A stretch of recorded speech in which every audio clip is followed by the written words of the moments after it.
Hmm. Oh, Ron. Just checking out my main man, Malcolm X here. And if you might notice, I'm wearing, in his honor, similar glasses. We're bonding today with Malcolm X. And what we're trying to do today is talk about Malcolm X's beliefs in comparison to Martin Luther King. Right? Now, there are some similarities, but there are some glaring differences. And in the end, you could say Malcolm X and Martin Luther King were on, the same page. But for a while, early 1960s, Malcolm X was more radical. Radical meaning wanted change immediately, wanted to push for that change, fight for that change if he had to, versus Martin Luther King was like, be patient, embrace the enemy, love them, show them through kindness, show them through nonviolent direct action. They deserve equality. Malcolm X was like, we're going to take it. Now, I hate to say he's violent because violent, the average white person at the time viewed Malcolm X as more violent than Martin Luther King. His rhetoric, his speech was more violent, but his actions, not so much. He didn't incite violence. He didn't create violence. He didn't act out violence, but he talked about not being committed to being nonviolent. So he's not nonviolent. Does that mean he's violent? If you ask an English teacher, yes. But if you ask us, it's kind of tricky. Social studies is not so cut and dry. Okay? And so we're going to talk about what Malcolm X believed through his speech and how he was different from MLK. All right? So that's this part of your study guide. It says, after reading the excerpts from Malcolm X's message to the grassroots, answer the questions below. And it says, based on this excerpt, who does Malcolm X feel is the enemy of all black people? Well, if you read the second paragraph for sure, first he's setting up saying you don't belong here. He's telling African Americans. He says black people though. He does not say Negroes. Negro is the term of the day. He rejected that term because he said that's white people calling black people a name. So he said we're going to identify as black people. And so when I say he talks about the freedom of black people, those are his words. That's how he phrased it. He says, so we are all black people, so-called Negroes, second-class citizens, ex-slaves. You are nothing but an ex-slave. You don't like to be told that, but what else are you? You are ex-slaves. You didn't come here on the Mayflower. You came here on a slave ship in chains like a horse or a cow or a chicken. Side note, I don't think they chain up chickens. Not going to pick on his speech or anything, but I'm pretty sure they don't chain chickens. And you were brought here by the people who came on the Mayflower. You were brought here by the so-called pilgrims or founding fathers. They were the ones who brought you here. Here's where you get into the answer to the question, okay? We have a common enemy right down here. We have this in common. We have a common oppressor, a common exploiter, and a common discriminator. But once we all realize that we have this common enemy, then we unite on the basis of what we have in common. And what we have foremost in common is that enemy, the white man. He is an enemy to all of us. I know some of you all think that some of them aren't enemies. Time will tell. Okay, so if you read this excerpt, and I'm trying to do my best, Malcolm, by the way, he's saying that the enemy to all black people is the white man. And at first, this is early in his stance, he says there's no good white men out there. None of them. They might pretend to be. They might say they are, but they're not. Now, he changes his stance, and I'll talk about that in a little bit, but he changes his ideas after a while. But in the beginning, he was very, very much saying, no good white man. They're all bad. They'll all do you harm. Okay, so that's the answer for number one. Then he goes into this part of the speech talking about a revolution. And he talks about the American Revolution, the French Revolution, the Revolution in China, and how they all have something in common. And that is bloodshed. Okay? There's no nonviolent revolution. So he starts to kind of draw a distinction between himself in his ideas and the nonviolent movement of Martin Luther King. He's saying you don't have a nonviolent revolution. There's no such thing as a nonviolent revolution. Okay, so I'll read these next two paragraphs, and we'll go ahead and answer those questions and see if you can figure out his main ideas here. So he says, so I cite these various revolutions, brothers and sisters, to show you don't have a peaceful revolution. You don't have a turn the other cheek revolution. There's no such thing as a nonviolent revolution. The only kind of revolution that's nonviolent is the Negro Revolution. Time out. So when he says the Negro Revolution, when he says Negro, he's referring to Martin Luther King and his followers. Okay? When he's talking about black people, he's talking about African Americans in general. But when he talks about the Negro Revolution, as he says it, he's talking about Martin Luther King and the nonviolent movement. Okay. The only revolution based on loving your enemy is the Negro Revolution. The only revolution in which the goal is a desegregated lunch counter, a desegregated theater, and a desegregated park. That's how he says it, park. And a desegregated public toilet. You can sit down next to white folks on the toilet. That's no revolution. Revolution is based on land. Land is the basis of all independence. Land is the basis of freedom, justice, and equality. The revolution is bloody. Revolution is hostile. Revolution knows no compromise. Revolution overturns and destroys everything that gets in its way, and you sitting around there like a knot on the wall saying, I'm going to love these folks no matter how much they hate me. No, you need a revolution. Who ever heard of a revolution where you lock arms, as Reverend Klieg was pointing out beautifully, singing, We Shall Overcome? Just tell me, you don't do that in a revolution. You don't do any singing, you're too busy swinging. It's based on land. The revolutionary wants land so he can set up his own nation, an independent nation. These Negroes aren't asking for no nation. They're trying to crawl back on the plantation. So that's his take on what's happening. The nonviolent movement in his mind is ridiculous. What's the goal? So you can end segregation and you can, sit down next to white folks on the toilet. He doesn't think that's a real revolution. He thinks revolution is where the goal is to gain land for independence and to be your own people in charge of your own lives. All right. So to the average listener, this sounds like, whoa, he's calling for bloodshed. He wants violence. Not exactly. But he is not calling for nonviolence. So let's take a look at the questions. What is the goal of revolution and how do you get it? Well, according to Malcolm X, land for independence, and you get it through bloodshed.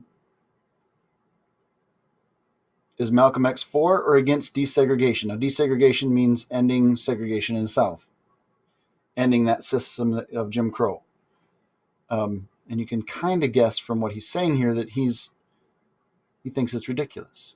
In fact, later on in the speech, he talks about blacks and whites living separate lives, staying away from each other. Don't integrate, separate. And African Americans controlling their own communities and their own businesses, their own lives, political lives, education, etc. He thinks that's the only way they're going to really have equality is by taking care of themselves and staying away from white folks. Right? Now, this comes out later on in this movement called Black Power. One of Malcolm X's followers was a guy named Stokely Carmichael. He is president eventually of SNCC. We talked about SNCC last week, Student Nonviolent Coordinating Committee. And he starts to pull away in 1966. As he's leading SNCC, he starts to move away from Martin Luther King and that nonviolent movement and take on some of the ideas of Malcolm X. Now, Malcolm X by 1966 is dead. He's assassinated on February 21st of 1965 by the people he used to work for, the Nation of Islam. That's a complicated story, but basically what happens is Malcolm X separates from them after he goes on a pilgrimage to Mecca. All Muslims are required to go on a pilgrimage to their holiest site. And when he does that, he worships with other Muslims from around the world. Some are white, some are black, some are different colors. And he starts to realize that maybe not all white people are evil, it's just certain white people, and that he's against that system. And when he does kind of come to that realization, he starts to separate from the Nation of Islam and actually speaks out against its leader, Elijah Muhammad. And because of that, the Nation of Islam has him killed in Harlem on February 21st, 1965. He's giving a speech and he's killed by members of the Nation of Islam. So Malcolm X was really kind of a guy that was around in the public eye for a short time, but he had a huge impact on these ideas. And again, never really was violent or condoned violence, but was not committed to nonviolence, as you can see by his speech. One of the famous quotes by Malcolm X is, by any means necessary. And he's asked by a reporter, what do you mean when you say that you want equality in America for African Americans by any means necessary? And he said, by any means necessary, whatever that takes. He goes, does that mean violence? And he said, by any means necessary.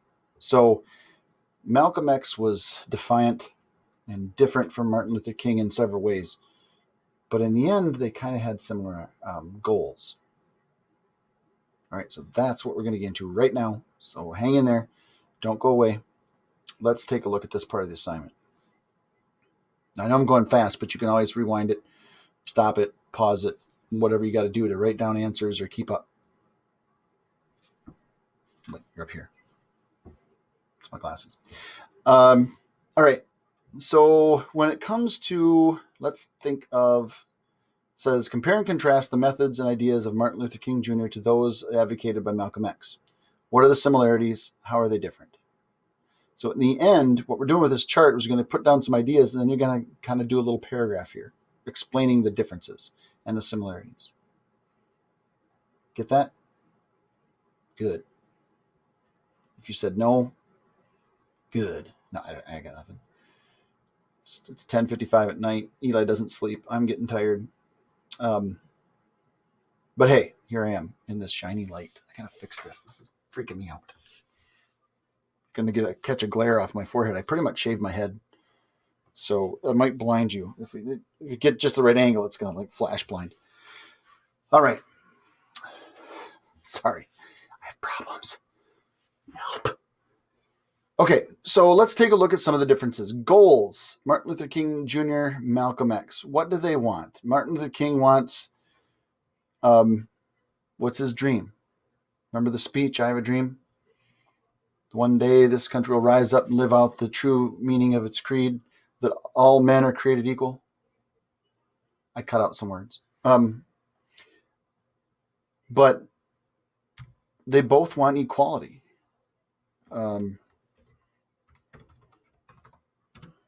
For all.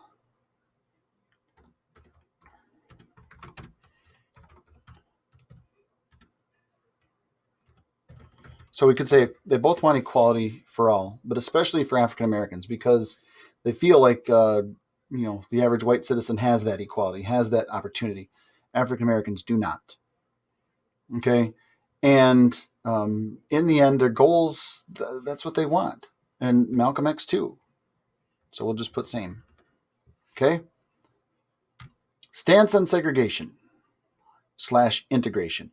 So segregation is black and whites kept separate. Integration would be putting blacks and whites together. Okay, so based on what we know about Martin Luther King, what would we say?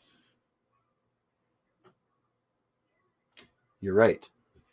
If you said that he wants to end segregation,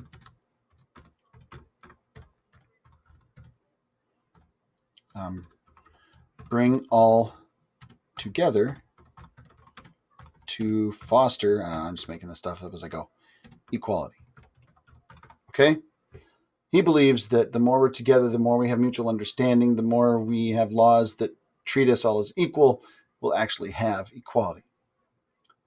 But if you remember what Malcolm X said about desegregation or integration, he said that was pointless, right? He wants separation. Never spell that right. Hey, I got it right this time. Wants separation. African Americans should build strong communities. Spell that right, communities. That's not right. There we go. Not sure what I spelled there. Anyway, in order to gain equality, segregation it's got to go, but desegregation is not the answer, according to Malcolm X. African Americans should build strong communities, support each other, gain political and economic power to get equality. So that's a difference. All right. Methods for achieving change. What do we call that stuff that Martin Luther King did? We call it non-violent direct action. Okay. Peaceful protest. If you remember what he talked about, breaking unjust laws to point out the problem, that those laws shouldn't exist. They're degrading to the human spirit. They do not follow the code of God. So he believed that nonviolent direct action, peaceful protest, was the way to achieve true equality, because as you saw in, with SNCC and the sit-ins and so on, or even the march in Birmingham, when the public saw the cops beating up these African-American teenagers and sticking on fire or dogs on them and shooting them with fire hoses and so on, they felt sympathy for the movement. So he's saying nonviolent direct action is the only way, really, when you're 10% or 13% of the population of the country at that time, to achieve equality. You cannot be violent. Malcolm X, on the other hand, not committed. That's not right. Yeah. To non-violence. And he said, by any means necessary. Okay?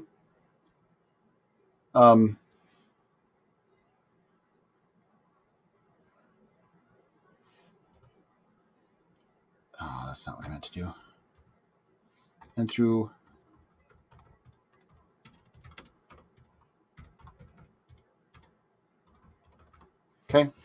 the use of political and economic power.